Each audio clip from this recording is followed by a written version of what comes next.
Wednesday night, 11:17 p.m. I'm brushing my teeth when my phone buzzes with that automated bank alert. You know the sound, the one that usually tells you your mortgage payment went through. Except, this message made my blood freeze. Community account of 4557 has been restricted per law enforcement request. Contact your local branch for details. $52,000 gone, just like that. I'm standing there in my boxers, toothpaste foam dripping into the sink, staring at this message like it might change if I blink hard enough. The smell of evening rain drifts through my bathroom window. My old treasurer badge sits on the counter, scratched metal with my name barely visible after 3 years of service. You ever get news that hits you like a punch to the gut? That's what this was. See, I've been treasurer of our homeowners association for 3 years, not because I wanted the glory. Hell, there isn't any. I did it because nobody else would, and somebody had to keep Sharon Clark from running the whole neighborhood like her personal kingdom.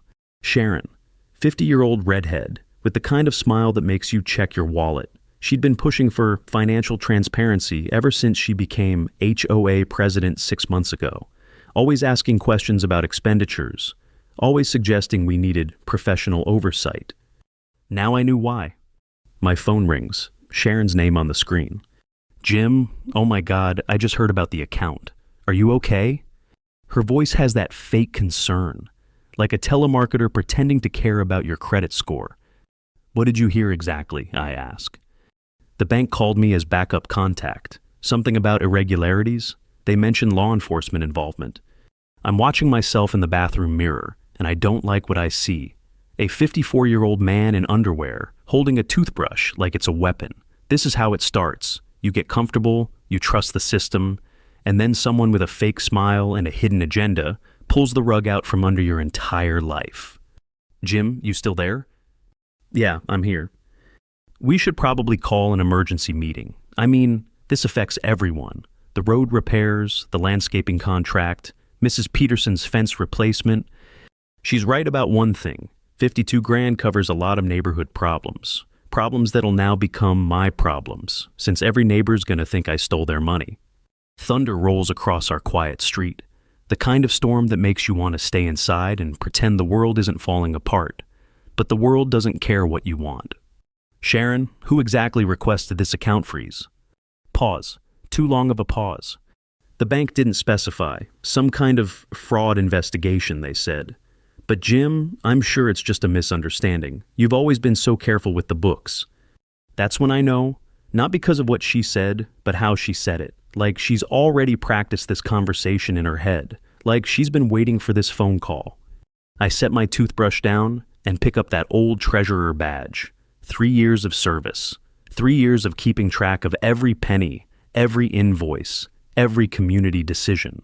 3 years of thinking I was helping my neighbors build something good. I'll be at your house in 20 minutes, I tell her. Oh, Jim, it's late. Maybe we should wait until... 20 minutes, Sharon. I hang up and start getting dressed. Because if you're watching Karenology, you know. It's never just a misunderstanding, and sometimes the person with the fake smile and the helpful suggestions is the same person who's been planning your downfall all along. The rain's getting heavier now, drumming against my window like impatient fingers. I grab my keys and head for the door, that metal badge cold in my palm. 20 minutes to find out who really wants to destroy my life. Sharon's porch light cuts through the rain like an interrogation lamp. Her house sits at the end of Maple Street, biggest one in the neighborhood, with that perfect lawn that somehow stays green even in drought season. The kind of place that screams, I have more money than you, and I want everyone to know it. I park behind a silver sedan I don't recognize. Through her front window, I can see shadows moving around. She's got company. The door opens before I can knock. Sharon's standing there in a silk robe that probably costs more than my monthly car payment. Her red hair's perfect, not a strand out of place, even though it's almost midnight. Behind her, a man in a cheap suit holds a clipboard. Jim, thank goodness you're here. This is Mr. Davis from the city's financial oversight department. Davis extends his hand, firm handshake, but his eyes won't meet mine. He's maybe 40, with the kind of mustache that went out of style 20 years ago. His badge hangs crooked on his jacket. It's sorry to meet under these circumstances, Mr. Patterson. I'm sure this is all very stressful. Sharon ushers us into her living room. Everything's white. White couch, white carpet, white coffee table, with not a single magazine out of place. The kind of room where you're afraid to breathe too hard. Mr. Davis was just explaining the investigation process, Sharon says, settling into her chair like a queen holding court. It seems there were some irregularities flagged in the community account. Large cash withdrawals, unusual payment patterns. I'm still standing, dripping rainwater on her perfect carpet. What kind of irregularities? Davis flips through his papers. Well, there are several withdrawals over the past 6 months. 1,500 here, 2,000 there. Always cash, always on Fridays. The smell of Sharon's vanilla candles is making me sick. Too sweet, too perfect. Like everything else in this house. I withdraw cash for the landscaping crew, I say. Miguel doesn't take checks, never has. You know that, Sharon. She gives me that smile again, the one that doesn't reach her eyes. Of course, Jim, but the amounts don't match the landscaping invoices. There's a discrepancy of almost $12,000 over 6 months. My heart's starting to pound. Not because I'm guilty, but because I'm starting to see the trap. These people didn't just wake up tonight and decide to investigate me. This has been planned. Davis pulls out a manila folder. We'll need to see all your financial records, Mr. Patterson. Bank statements, receipts, any documentation of community expenditures. You want to do this right now? It's midnight. Fraud investigations can't wait for convenient hours, Sharon says. Her voice has changed. Less fake concern, more authority. The sooner we clear this up, the better for everyone. I look around this pristine room and realize I've walked into an ambush. The rain's pounding harder outside, matching the rhythm of my pulse. Where's your warrant? I ask Davis. Another pause. Another glance between Sharon and her fake official. This is a preliminary inquiry, Mr. Patterson. Cooperation now could save you a lot of trouble later. That's when I notice his badge, City Financial Oversight Department. Sounds official, but something's wrong. The badge looks new, too shiny, like it came from a costume shop. And his clipboard has Sharon's letterhead on it. Have you ever felt that moment when you realize you've been played? When all the pieces suddenly click into place, but you're already 3 moves behind? I pull out my phone. I think I'll call Sheriff Morrison, make sure he knows about this investigation. Sharon and Davis exchange another look. Quick, but I catch it. That's not necessary, Jim. We're just trying to help. I'm already dialing, but my phone shows no signal. Strange. I had full bars in my driveway 5 minutes ago. Davis stands up, suddenly looking less official and more nervous. Mr. Patterson, I think we got off on the wrong foot here. I think we did too. I walk to the window and look out at that silver sedan. No government plates, no official markings. Just a regular car with a rental company sticker on the bumper. Sharon's vanilla candles can't mask the smell of fear starting to fill this perfect white room.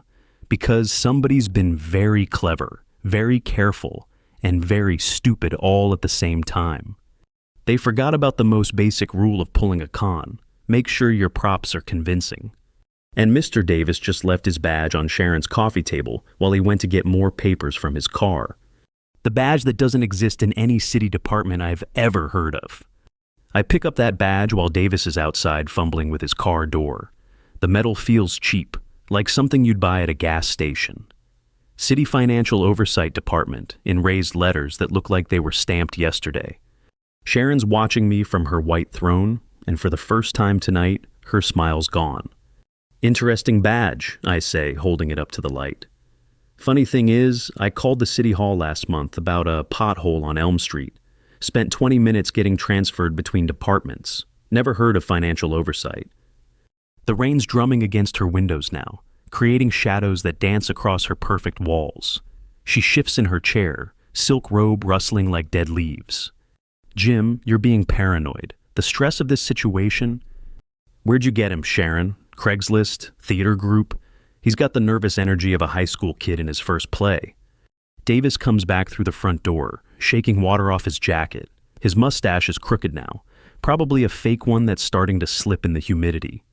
Sorry about that. Had to get the official forms from my vehicle.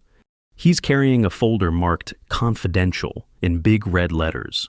The kind of folder you can buy at any office supply store, the kind someone would use if they wanted to look official but didn't know what real government paperwork looks like. Mr. Davis, I say, standing up and walking toward him. What's the penalty for impersonating a city official? His Adam's apple bobs like a fishing lure. I'm sorry, what? Because I'm pretty sure it's a felony, especially when it involves fraud allegations and frozen bank accounts. Sharon's voice goes sharp. Jim, you're being ridiculous. Mr. Davis showed me his credentials. Oh, marixeko. No, he showed you a badge he probably bought online. I'm close enough now to see the sweat beading on his forehead, despite the cool night air. Tell me, Davis, what's your supervisor's name? What's your badge number? What's the address of your office? The silence stretches between us like a taut wire. Outside, thunder rumbles closer, and I can smell that electric scent that comes before lightning strikes. Davis glances at Sharon. She gives him the tiniest nod. Look, Mr. Patterson, I think we should all calm down. Calm down? My voice echoes off Sharon's pristine walls. Someone just froze $52,000 of my neighbor's money and sent a fake government official to my door at midnight. You think I should be calm? That's when Sharon stands up, and her whole demeanor changes. The fake concern melts away, replaced by something colder, more calculating. Sit down, Jim. I don't think so. You will if you know what's good for you. Now we're getting somewhere. The mask is finally coming off. Davis reaches into his jacket, and for a split second, I think this night's about to get a lot worse. But he just pulls out a cell phone and starts dialing. Who you calling? I ask. The real sheriff, Sharon says, to report that our community treasurer just threatened a city official and refused to cooperate with a fraud investigation. The pieces are clicking together now, faster than raindrops on her roof. This isn't just about stealing money. This is about destroying me completely. Frame me for fraud, have me arrested, ruin my reputation so thoroughly that no one will believe my side of the story. Smart plan, I tell her. Create a fake investigation, freeze the account, make me look guilty, then have your boy here press charges when I don't cooperate. How long have you two been working on this? Sharon's smile returns, but this time it's genuine, predatory. Long enough to make sure every detail is perfect. Every neighbor will believe you stole their money. Every friend will wonder what else you've been lying about. By the time this is over, you won't have a single person left who trusts you. The vanilla candles are burning lower now, casting longer shadows across her white furniture. Davis is talking to someone on his phone, probably the real authorities, spinning whatever story they've rehearsed. But here's what Sharon doesn't know yet. Here's what her perfect plan didn't account for. I've been treasurer for 3 years. 3 years of dealing with every contractor, every invoice, every neighbor complaint. 3 years of keeping meticulous records because I knew someday someone might question every penny.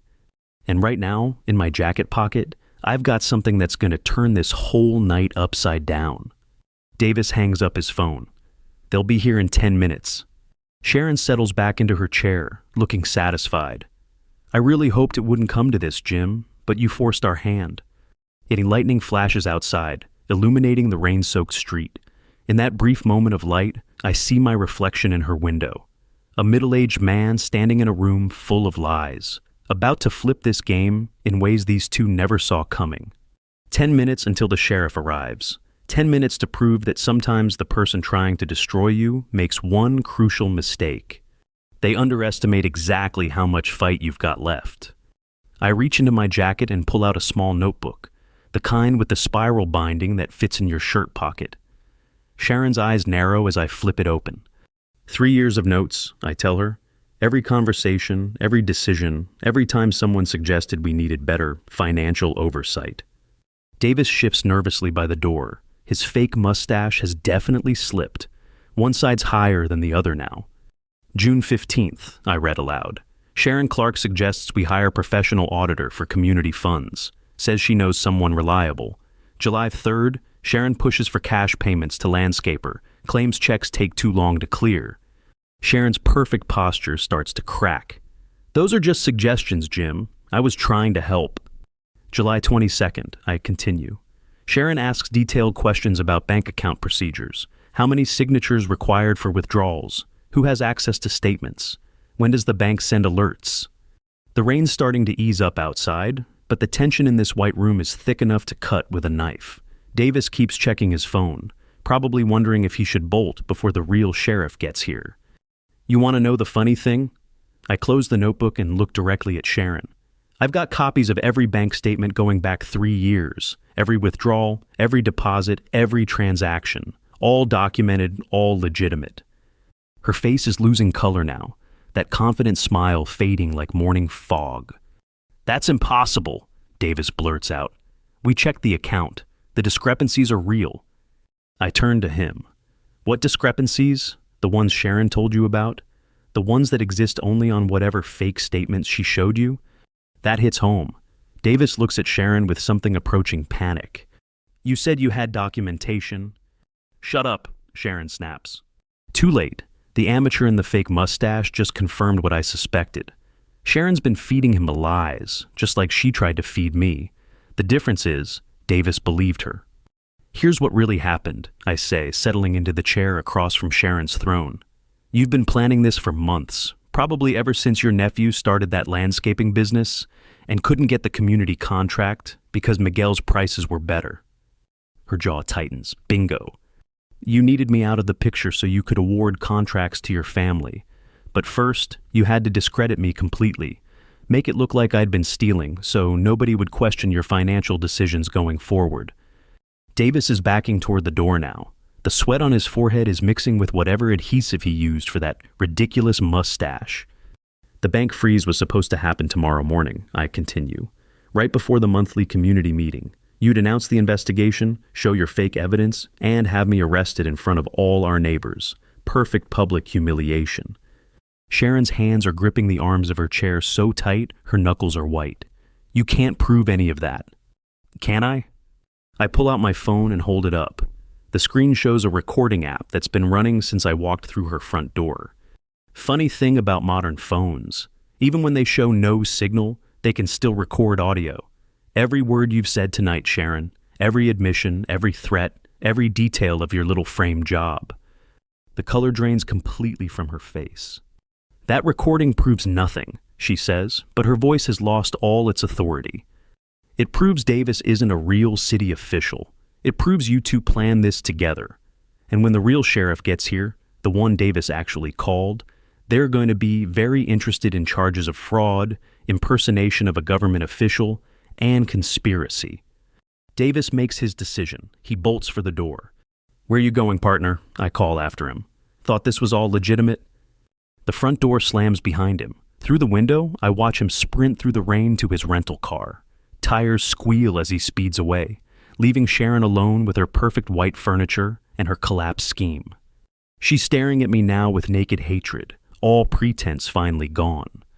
You think you're so smart, she hisses. You have no idea what you've just cost yourself. Enlighten me. This neighborhood was going to prosper under my leadership. New contracts, better services, higher property values. Now everyone's going to know you recorded a private conversation. They'll never trust you again. There it is. Even caught red-handed, she's still trying to manipulate the situation, still trying to make me the villain. Here's the thing about trust, Sharon. It's earned through years of honest service, not stolen through midnight conspiracies and fake investigations. Red and blue lights start flashing through her windows. The real sheriff, finally arriving to investigate a fraud that's much bigger than they expected. I stand up and pocket my phone. You know what the saddest part is? If you just asked me to step down, I probably would have. Been thinking about it anyway. 3 years is long enough for any volunteer position. The doorbell rings. Sharon doesn't move. But you couldn't just ask, could you? Had to destroy me instead. Had to make it personal. I walk to the door and open it myself. Sheriff Morrison stands there in his rain-soaked uniform, looking confused and annoyed about being called out on a night like this. Evening, Jim. Got a call about some kind of disturbance. I glance back at Sharon, still frozen in her white chair like a statue of defeated ambition. Actually, Sheriff, I think you're going to want to hear about a bank fraud case, and maybe conspiracy charges against a fake government official and the person who hired him. Sometimes the best revenge isn't getting even. Sometimes it's just letting people destroy themselves with their own greed and stupidity. And recording every word of it for posterity. Sheriff Morrison steps into Sharon's living room, water dripping from his hat brim onto her pristine white carpet. He's been law enforcement in this county for 15 years. The kind of man who's seen every scam, every lie, every desperate attempt to shift blame from guilty to innocent. All right, he says, pulling out his notebook. Someone want to explain why I'm here at midnight dealing with fraud allegations and a missing city official? Sharon finally finds her voice. Sheriff Morrison, thank God you're here. Jim Patterson has been embezzling from our community association. I discovered irregularities and called for an investigation. But when the city official arrived, Jim became violent and threatening. Her performance is flawless, just the right mix of concern and fear. If I didn't know better, I'd almost believe her myself. That's interesting, I tell Morrison, because the city official she's talking about just ran out of here like his pants were on fire, left his fake badge on her coffee table. Morrison picks up the badge Davis abandoned, turns it over in his weathered hands, testing the weight, examining the details. City Financial Oversight Department, he reads aloud. Funny thing, I work with every city department in this county. Never heard of this one. Sharon's composure cracks just slightly. Well, maybe it's new. Maybe it's a state agency. I don't know all the bureaucratic details. Maybe, Morrison agrees. Or maybe someone bought this at a novelty shop and figured most people wouldn't ask hard questions at midnight. The silence stretches between us.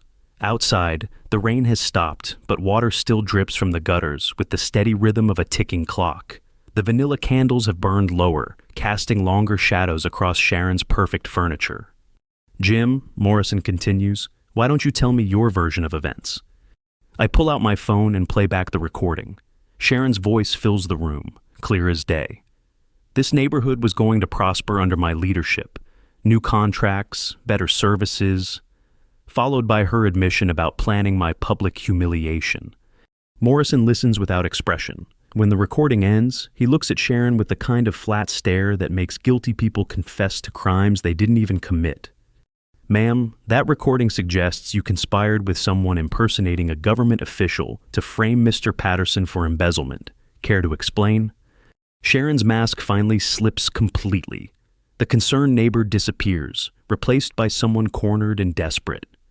That recording is illegal. He didn't have my permission. It won't hold up in court. Actually, Morrison says calmly, in this state, only one party needs to consent to recording a conversation. And since Jim was part of the conversation, he had every right to record it. Have you ever watched someone's entire world collapse in real time? That's what I'm seeing now. Sharon's perfect plan, her careful manipulation, her confidence in her own cleverness, all crumbling like a house of cards in a hurricane. There's more, I tell Morrison. I pull out my notebook and flip to a page I marked earlier. Sharon's been pushing for contract changes that would benefit her nephew's landscaping business. She wanted me out of the picture so she could award him the community maintenance contract without competitive bidding. That's not illegal, Sharon says quickly. Family businesses need support too. No, but conspiracy to commit fraud is illegal. So is filing false reports with banks. And hiring someone to impersonate a government official definitely crosses several legal lines. Morrison closes his notebook. Mrs. Clark, I'm going to need you to come down to the station for questioning. We'll also need to contact the bank first thing in the morning to reverse this account freeze based on false information. The fight goes out of her all at once. She slumps in her white chair like a deflated balloon, staring at her hands. This wasn't supposed to happen like this, she whispers. How was it supposed to happen? I ask. She looks up at me with something that might be genuine emotion for the first time tonight. You don't understand. My nephew's business is failing. He's got a wife, 2 kids, medical bills from when his daughter was sick. I was trying to help my family. By destroying mine, you don't have a family to worry about. No kids depending on you, no spouse, no one who needs you to succeed.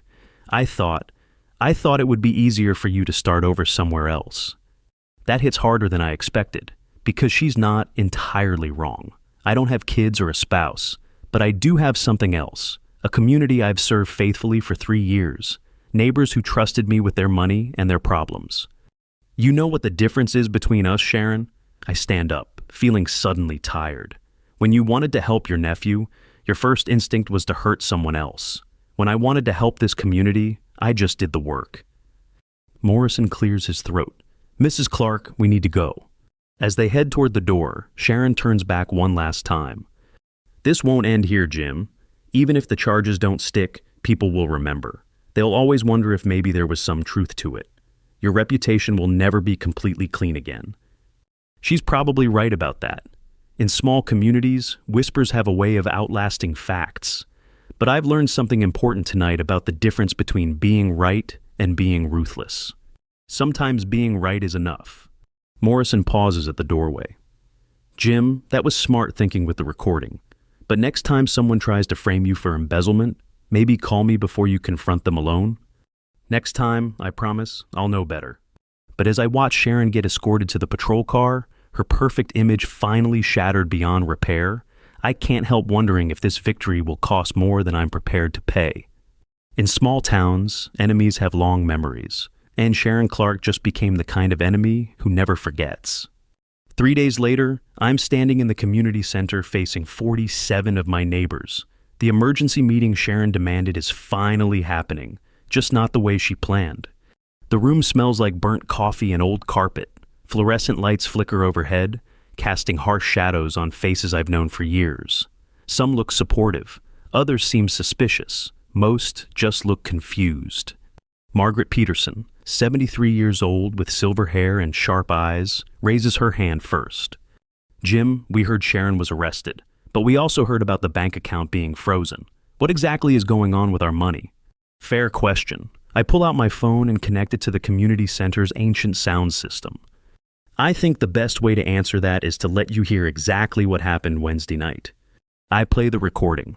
Sharon's voice fills the room, admitting to the frame job, threatening my reputation, revealing her plan to award contracts to her nephew without competitive bidding. When it's finished, the silence is deafening. Bob Martinez, our mailman for 20 years, speaks up first. "So our money's safe?" "Every penny. The bank released the freeze yesterday morning. Sheriff Morrison confirmed there was never any real investigation, just Sharon's fake paperwork." "What about this Davis character?" asks Linda Walsh from Elm Street. "Turned himself in yesterday. Real name's Kevin Ross, unemployed actor from 2 counties over. Sharon paid him $500 to play a government official. He's cooperating with authorities now."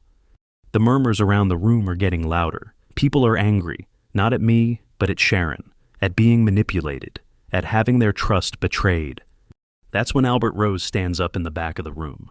Albert's 71 years old, retired from the same bank that holds our community account. Worked there 37 years, knows every policy, every procedure. If anyone could spot financial irregularities, it would be Albert. "I want to say something," Albert announces in his gravelly voice. The room goes quiet. Albert's not much of a talker, but when he speaks, people listen. "I've been watching this whole situation unfold, and I need to clear the air about something." He pauses, looking directly at me. "Sharon Clark approached me 3 weeks ago, asked me to review the community financial records, said she had concerns about Jim's handling of the money." My stomach drops. Albert was part of this? She showed me bank statements that looked suspicious. Large cash withdrawals, missing receipts, numbers that didn't add up. As someone who spent 4 decades in banking, I was concerned enough to agree to help her investigate. The room is completely silent now. I can hear the hum of the fluorescent lights, the distant sound of traffic outside. "But here's the thing," Albert continues. "Yesterday, after Sharon's arrest, I went to the bank myself, pulled the real statements, compared them to what Sharon showed me." He reaches into his jacket and pulls out a folder. "The statements Sharon showed me were fake, completely fabricated. The real records show every transaction Jim made was legitimate, properly documented, and accounted for, down to the last penny." Relief floods through me like a dam bursting. But Albert's not finished. Sharon didn't just try to frame Jim. She tried to use my reputation, my decades of experience, to give credibility to her lies. She knew that if Albert Rose said there were financial problems, people would believe it without question. His voice carries the weight of genuine anger now. That woman didn't just attack Jim. She attacked the trust that holds this community together. She weaponized my good name, and she made me an unwitting accomplice in her scheme. Margaret Peterson stands up. "So what happens now?" "Now," I say, "we move forward. The account is secure, the money's safe, and we have a community to run. But We also need to decide how to handle future oversight. What do you mean? Bob asks. I take a deep breath. This is the part I've been dreading. Sharon was right about one thing. We do need better checks and balances, more transparency, multiple signatures on large expenditures, regular audits by someone we trust. I look directly at Albert. Would you be willing to serve as our financial advisor, review our books quarterly, make sure everything stays above board? Albert nods slowly. I'd be honored, and I promise you this. After what Sharon put me through, I'll never let anyone manipulate our community finances again. The vote is unanimous. Albert becomes our official financial oversight advisor. But as people start filing out of the meeting, talking in small groups, processing everything they've heard, I notice something troubling. Some of the conversations I'm overhearing aren't entirely supportive. I mean, Jim handled this well, but how did he not see this coming? Sharon fooled Albert too. Makes you wonder who else might be hiding something. Maybe we do need someone younger in charge of the money, someone more suspicious of people's motives. That's when I realized Sharon's final revenge. Even caught, even arrested, even completely exposed as a fraud, she's still managed to plant seeds of doubt about my judgment, about my ability to protect this community from people like her. Linda Walsh approaches as I'm packing up my papers. Jim, can I ask you something? Of course. How did you know to record that conversation? I mean, that was pretty smart thinking for someone who just got blindsided by their neighbor. It's an innocent question, but the way she asks it, the slight suspicion in her voice, tells me everything I need to know about how this story will be remembered. Not as the time Jim Patterson exposed a conspiracy and saved the community's money, but as the time Jim Patterson should have seen it coming sooner. As I drive home through the quiet streets, I catch myself looking at every house differently, wondering which neighbor might be the next one to smile to my face while planning my downfall, wondering if paranoia is the price of survival in a place where trust used to be a given. Sharon Clark is sitting in county lockup tonight, but her real victory might be the one I'm feeling right now. She's taught me that in this neighborhood, maybe in any neighborhood, no good deed goes unpunished, and no act of service goes unquestioned. Some lessons you never wanted to learn. 2 weeks later, I'm cleaning out my desk in the community center office. The cardboard box on the table holds 3 years of my life, financial records, meeting minutes, handwritten notes from neighbors about everything from broken streetlights to barking dogs. The resignation letter sits next to the box, signed and dated, effective immediately. Albert Rose walks in, carrying 2 cups of coffee from the diner down the street. He sets one on my desk and settles into the folding chair across from me. You sure about this, Jim? I tape up the box and set it aside. The vote was pretty clear. 47 people at that meeting, 31 voted for me to step down pending a full review of procedures. Hard to argue with democracy. Democracy driven by fear and suspicion, Albert says. Half those people don't even understand what really happened. But they understand enough. They know their treasurer got caught up in a fraud scheme, even if he was the victim. They know their money was frozen because of decisions I made about who to trust. Albert sips his coffee and makes that face people make when diner coffee turns out to be exactly what you expected. Sharon's nephew came by yesterday. Kid looks like he hasn't slept in weeks. That catches my attention. What did he want? To apologize. Says he had no idea what his aunt was planning. His landscaping business is legitimate, just struggling like every small business these days. He never asked her to destroy anyone. The irony isn't lost on me. Sharon committed fraud to help someone who didn't want her help, destroyed my reputation to save someone who never asked for salvation. What did you tell him? That his aunt's choices weren't his responsibility. But I also told him he'd have to earn this community's trust the hard way, by being better than the people who tried to help him. Through the window, I can see kids playing on the community playground. The same playground that wasn't finished because Sharon froze our account. But it's finished now. Albert released the funds, Miguel's crew completed the work, and neighborhood children are laughing on swings that were supposed to be evidence of my embezzlement. You know what the funny thing is? I say. I actually feel relief. 3 years of worrying about every penny, every decision, every neighbor's complaint.